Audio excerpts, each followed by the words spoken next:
조선에 숨겨진 피왕실이 지운 이름들. 일부. 밤이 되면 들리는 그 발자국 소리. 옛날 옛적 아주 오래된 시절 우리 마을에는 이상한 소문이 하나 있었지. 밤만 되면 마을 어귀에 발자국 소리가 난다고 했어. 누군가는 도둑이라 했고 누군가는 귀신이라 했지. 하지만 진짜 그 정체를 본 사람은 단 한 명도 없었다네. 이야기는 충청도 깊은 산속에 자리한 다란골이라는 마을에서 시작된다. 지금은 지도에서도 찾기 어려운 작은 산골이지만 그때는 논과 밭이 이어지고 마을 어귀엔 늘 연기가 피어오르던 평화로운 곳이었다. 그런데 언제부턴가 밤마다 들려오는 발자국 소리가 사람들을 불안하게 만들었다. 철벅철벅. 젖은 흙길을 밟는 소리처럼 일정한 간격으로 마을 길을 따라다녔다. 1. 처음 그 소리를 들은 사람. 가장 먼저 그 소리를 들은 건 마을의 젊은 머슴 칠성이었다. 칠성은 산 아래 논두렁에서 늦게까지 일하고 돌아오던 길이었다. 그날따라 달이 유난히 컸고 안개가 자욱했지. 그는 걸음을 멈추고 귀를 기울였다. 철벅철벅. 누군가 뒤따라오는 소리가 났다. 누구요? 칠성이 뒤를 돌아봤지만 아무도 없었다. 그는 다시 발걸음을 옮겼고 소리도 따라왔다. 철벅철벅. 겁이 난 칠성은 뛰기 시작했어. 그런데 이상하게도 자기 발소리와 그 소리가 엇갈려 들렸다. 누가 따라오고 있다는 걸 느낄 수 있었지. 집에 도착해 숨을 고른 그때 뒤에서 쿵 하는 소리가 들렸고 그 순간 발자국 소리는 멈췄다. 그날 이후 칠성은 마을의 귀신을 봤다며 떠들고 다녔다. 하지만 정작 그는 무엇을 봤는지 제대로 말하지 못했다. 마을에 번진 불안. 며칠 뒤부터 이상한 일들이 잇따라 일어났다. 닭이 이유 없이 죽고 개가 밤새 울부짖었다. 마을의 어른들은 산신의 노여움이라며 제사를 올리자고 했다. 그러나 그날 밤에도 발자국 소리는 들렸다. 이번엔 마을의 큰어머니 정씨 할매가 직접 들었다고 했다. 내가 분명히 들었어. 문 밖에서 철벅철벅 하더니 창문 밑에서 누가 한참을 서 있었어. 할매는 그날 이후 말을 잃었다. 눈만 뜨면 문 쪽을 바라보며 떨리는 손가락으로 무언가를 가리켰다고 한다. 3. 다란골의 전설. 다란골에는 오래전부터 전해 내려오는 이야기가 있었다. 옛날 이 마을엔 마실이라는 처녀가 살았는데 사랑하던 총각이 전쟁에 나가 돌아오지 않았지. 그녀는 매일같이 마을 어귀까지 나와 그를 기다렸고 비가 오나 눈이 오나 발이 젖도록 길 위에 서 있었다고 해. 그러다 어느 날 마을 사람들은 그녀가 논두렁 옆에서 흙에 반쯤 묻힌 채 발견되었다고 했다. 그녀의 발은 맨발이었고 얼굴엔 미소가 남아있었다고 하지. 그 뒤부터 다란골에서는 비 오는 날이면 누군가의 발자국 소리가 들렸다고 전해진다. 4. 진실을 찾으려는 사람들. 시간이 지나 이 마을 이야기는 전설이 되어 젊은 사람들은 믿지 않게 됐다. 그런데 1970년대 초 한 대학생이 마을로 들어왔다. 그는 민속학과 학생으로 다란골 전설을 연구하러 왔다고 했다. 그는 마을 어귀에 작은 녹음기를 설치하고 밤을 새웠다. 그리고 다음 날 테이프에 희미한 소리가 남아 있었다. 철벅철벅. 그 소리는 3분가량 이어졌고 마지막엔 여자의 낮은 웃음소리로 끝났다. 그 학생은 급히 녹음기를 들고 읍내로 나갔지만 그날 밤 교통사고로 숨졌다는 기록이 있다. 그의 테이프는 어디로 사라졌는지 지금까지도 찾지 못했다. 5. 남은 자들의 증언. 2000년대 초 다란골은 결국 폐마을이 되었다. 사람들은 도시로 떠났고 몇몇 집만 남아 있었다. 하지만 드물게 그곳을 지나던 사람들 중엔 밤마다 누군가 따라오는 소리를 들었다고 증언했다. 특히 한 사나기는 안개 낀 밤 산길에서 맨발 자국을 봤다고 했다. 그 자국은 사람 발보다 작았고 길게 이어져 마치 누군가 마을을 돌고 있는 듯한 모양이었단다. 사람들은 묻지. 그게 정말 귀신이냐고. 하지만 할매가 보기엔 그건 기억일지도 몰라. 잊혀진 사람들의 아직 끝나지 못한 기다림 말이야. 그리움이 너무 깊으면 때론 소리로 남는다네. 그날 밤 마을에 내려앉은 안개 속에서 또다시 발자국 소리가 들린다. 철벅철벅. 마치 누군가가 돌아오길 기다리듯 끝없이 길 위를 걷는 소리만이 남았다. 2부. 그녀가 남긴 편지. 사람이 떠나도 마음은 남는 법이지. 다란골의 발자국 소리가 그친 적이 없던 것도 아마 누군가의 그리움이 아직 남아서일 거야. 다란골이 폐마을이 된 지 10년도 넘은 어느 날 산을 정리하던 공무원들이 마을 한가운데 있던 정시댁 폐가를 철거하던 중 무너진 장독대 밑에서 녹슨 철상자 하나를 발견했다. 안에는 낡은 종이 다발과 곱게 접힌 편지 한 장이 들어있었다. 편지의 겉면에는 이렇게 적혀 있었다. 칠성 오라버니께. 1. 편지의 내용. 오라버니, 오늘도 저는 마을 어귀에서 기다렸습니다. 달이 지고 별이 지도록 기다려도 그대의 발자국 소리는 들리지 않았습니다. 비가 오면 흙이 젖어 제 발도 함께 젖습니다. 그대는 이 길을 기억하고 있을까요? 내가 그대 손을 잡고 웃던 그 논뚝길 말입니다. 어머니는 제가 병이 들었다고 하십니다. 그런데 저는 알아요. 이건 병이 아니라 그리움이 제 안에서 자라는 거예요. 편지는 그렇게 이어졌지. 글씨는 삐뚤빼뚤했지만 마음은 참 곱게 담겨 있었어. 마시리는 그 편지를 매일 밤 써서 마을 어귀 돌무더기 밑에 묻었다고 전해진다. 그녀는 그렇게 기다림의 의식을 매일 반복했다. 그녀의 마지막 날. 마시리가 사라진 날은 장마가 한창이던 여름이었다. 그날도 그녀는 흰 치마 저고리를 입고 마을 어귀로 향했다. 어머니는 만류했지만 그녀는 고개를 저으며 말했다. 오늘은 꼭 그 사람이 돌아올 거예요. 그리고 밤이 깊자 이상하게도 마을 전체가 안개에 덮였다.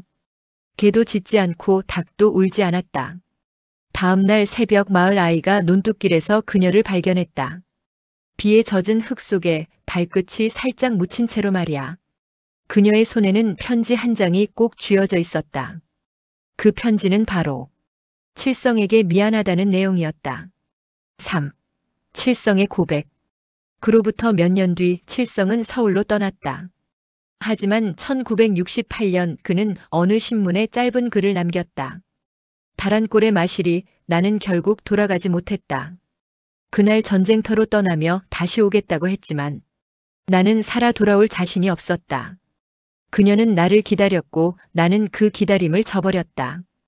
AI 할매 나레이션. 칠성은 살아서도 죽어서도 그 미안함을 못 잊은 모양이더구나. 그래서 그런지 다란골에선 그 뒤로 두 사람의 발자국 소리가 들렸다고 해. 그전엔 한 걸음 한 걸음이었는데 그 이후엔 꼭 누군가 나란히 걷는 소리였단다. 4. 또 하나의 증언. 시간이 흘러 2005년. 폐마을 조사단이 다란골을 방문했을 때 한 조사원이 마을 어귀 돌무더기 근처에서 두 줄로 나란히 찍힌 발자국 자국을 발견했다고 기록했다. 그 자국은 흙이 아닌 이끼 위에 선명히 새겨져 있었고 며칠이 지나도 사라지지 않았다. 그날 밤 바람이 불었는데도 자국은 그대로였어요. 그 조사원의 말이다. 이후 마을에선 그곳에 조용히 돌무더기를 다시 쌓아 올렸고 그 돌 위에 작은 비석 하나를 세웠다고 한다. 그 비석엔 이렇게 적혀 있다. 기다림은 끝나지 않는다. 사람이 사랑을 하면 그 마음은 땅에 스며들지. 그래서일까 다란골의 땅은 아직도 두 사람의 이야기를 품고 있는 게야. 우린 흔히 귀신이라 부르지만 할매 눈에는 그게 참 간절한 사람 냄새로 느껴진다. 그리움이 남은 자리엔 언제나 누군가의 발소리가 들린단다. 철벅철벅. 그 소리는 이번엔 두 개였다. 나란히 천천히 마치 오랜 기다림이 끝난 듯한 걸음으로. 3부. 발자국의 소리를 들은 사람. 옛날엔 전설이라 했지만 요즘 사람들은 그걸 현상이라 부르더구나. 하지만 이름이 뭐든 결국 남는 건 소리야. 그건 사라지지 않아. 세월이 흘러도 기억하는 사람이 있다면 말이지. 2021년 여름 한 대학 동아리가 폐마을 탐방을 하며 다란골을 방문했다. 그들은 도시에서 민속 자료를 영상으로 남기려던 젊은이들이었지. 그중 한 명, 이름은 유진이었다. 그녀는 소리를 전공하는 학생이었고 마을의 발자국 소리 전설을 실제로 녹음하고 싶다고 했다. 1. 첫 번째 녹음. 유진은 폐가 한쪽에 녹음기를 설치했다. 낡은 초가 지붕 아래 먼지 낀 방 안에서 낮게 울리는 바람소리만 가득했다. 그녀는 일기장처럼 남겼다. 소리는 기억을 품는다. 이 마을의 기억도 아마 발자국 속에 있을 거야. 그날 밤 녹음기엔 희미한 노이즈와 함께 철벅철벅하는 소리가 남았다. 그녀는 처음엔 장난으로 생각했다. 하지만 다시 들었을 때 그 소리 사이사이에 숨소리가 섞여 있었다. 하하 철벅철벅. 그건 사람의 호흡이었지. 숨이 찬 듯 어딘가로 향하는 걸음 같았대. 에이. 마을 노인의 증언. 그날 난 유진은 우연히 근처 산자락에 혼자 살던 노인을 만났다. 그는 80이 넘은 할아버지로 다란 꼴이 사람이 살 때부터 살던 이였다. 그 발자국 말이여. 그거 내가 마지막으로 들은 게 한 30년 전이었지. 그는 담배를 피우며 천천히 말했다. 그때는 혼자였어. 근디 나중엔 둘이 걷는 소리가 났다네. 같이 웃는 소리도 들렸어. 그래서 내가 그때 알았지. 그 처자 마실이 이제 외롭지 않겠구나. 그 말이 어쩐지 슬프면서도 따뜻했지. 이야기 속에서도 사람 마음이 보이는 게야. 3. 두 번째 밤의 기록. 유진은 다시 마을에 머물며 두 번째 녹음을 시도했다. 이번엔 마을 어귀의 비석 근처에 장비를 설치했다. 밤 1시 40분경 녹음기에 이상한 파형이 잡혔다. 철벅철벅. 그리고 그 사이로 희미한 여자의 목소리가 들렸다. 오라버니 이제는 괜찮아요. 그 목소리는 몇 초 뒤 사라졌고 이상하게도 바로 뒤에 남자의 낮은 웃음소리가 이어졌다. 유진은 놀라 테이프를 돌려들었지만 같은 구간을 다시 재생하자 소리는 들리지 않았다. 그녀의 일지엔 이렇게 적혀 있었다. 테이프가 다시 돌아올 때 아무 소리도 없었다. 하지만 내 귓가에는 여전히 발자국이 남아 있었다. 4. 유진의 실종. 그로부터 며칠 후 함께 탐방을 나왔던 동아리원들은 유진이 새벽녘 혼자 마을로 들어갔다는 걸 알게 되었다.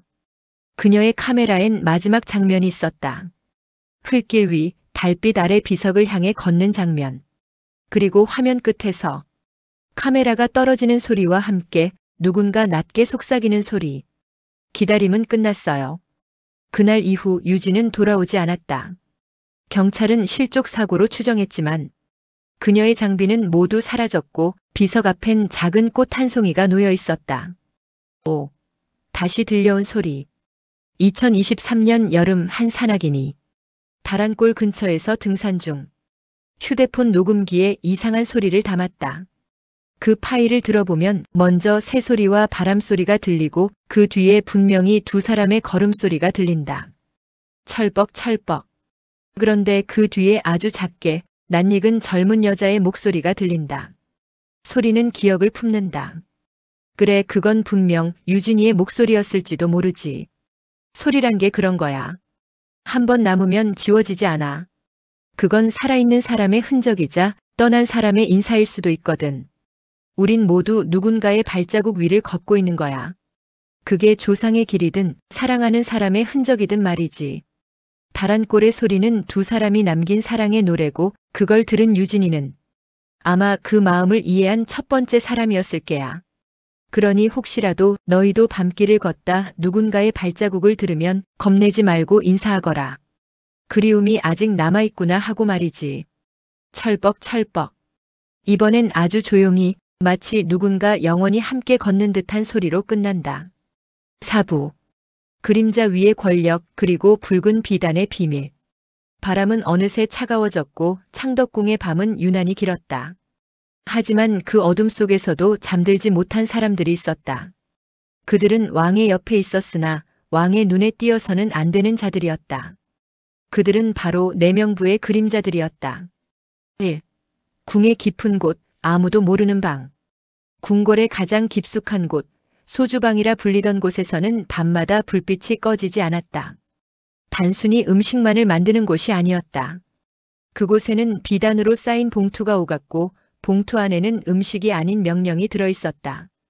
오늘 밤 어좌에 올릴 차에 홍차마를 섞으라. 그의 식탁엔 반드시 은수저를 놓아라. 이런 말들이 오갔다. 은수저는 단순한 도구가 아니었다. 은은 독을 판별하는 금속이었다. 누군가의 식탁에 그것이 오르내린다는 건 의심받고 있다는 뜻이었다. 그 지시의 근원에는 항상 상궁 중의 상궁, 대비전의 그림자가 있었다. 그녀의 이름은 아무도 모른다. 기록에도 족보에도 없다. 다만 홍비단 상궁이라 불렸다. 그녀는 언제나 붉은 비단 치마를 입었기 때문이다. 이 붉은 비단의 비밀. 홍비단은 젊은 시절 세자빈의 시녀로 들어왔다. 그러나 세자빈이 병으로 갑작스레 죽고 난 후 그녀는 묘하게 권력의 중심으로 떠올랐다. 그 아이 세자빈의 병을 미리 알고 있었다지. 아니, 병을 만든 자라는 소문도 있네. 그녀가 만든 약차 하나가 세자빈의 생사를 바꿨다는 소문은 궁 안을 흔들었다. 그러나 처벌 대신 그녀에게는 대비전으로의 발탁이 내려졌다. 왕의 어머니가 그녀를 불렀다.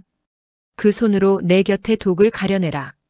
그날 이후 그녀는 비밀의 수문장이 되었다. 왕의 몸에 닿는 모든 음식, 차, 옷, 향. 모두 그녀의 손을 거쳤다.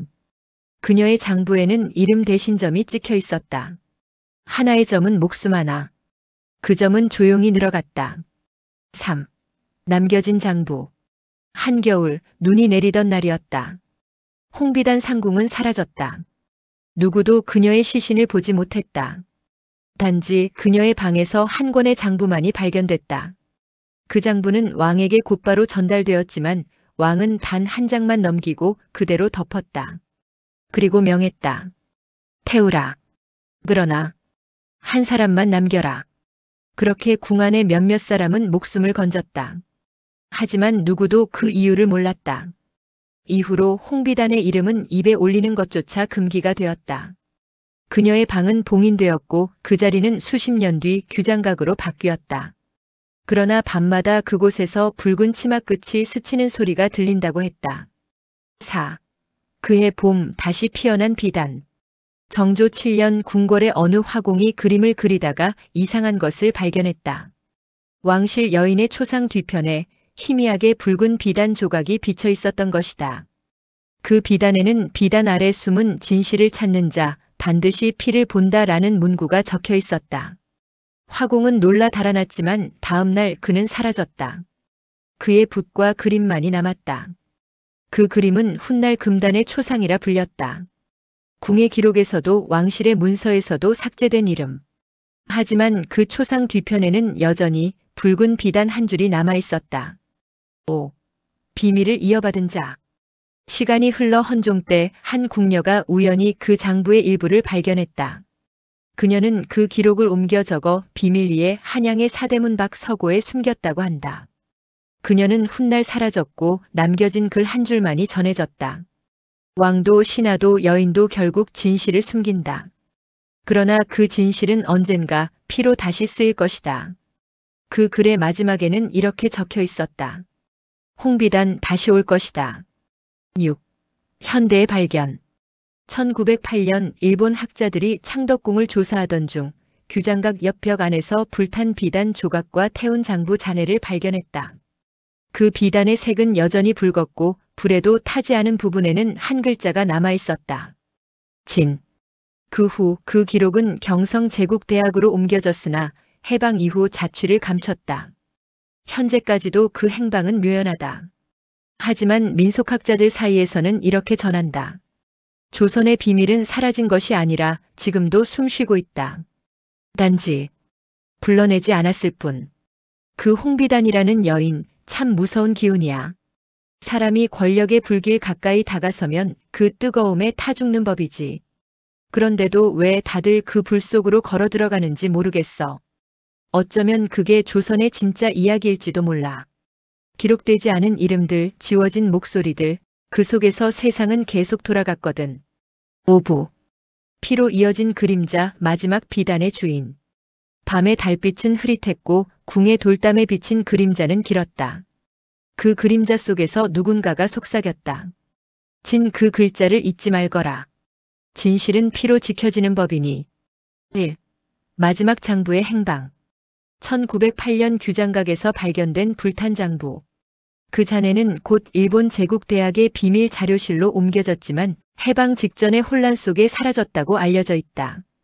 그러나 1972년 경복궁 복원 공사 중 비단에 감싼 나무함이 다시 발견되었다.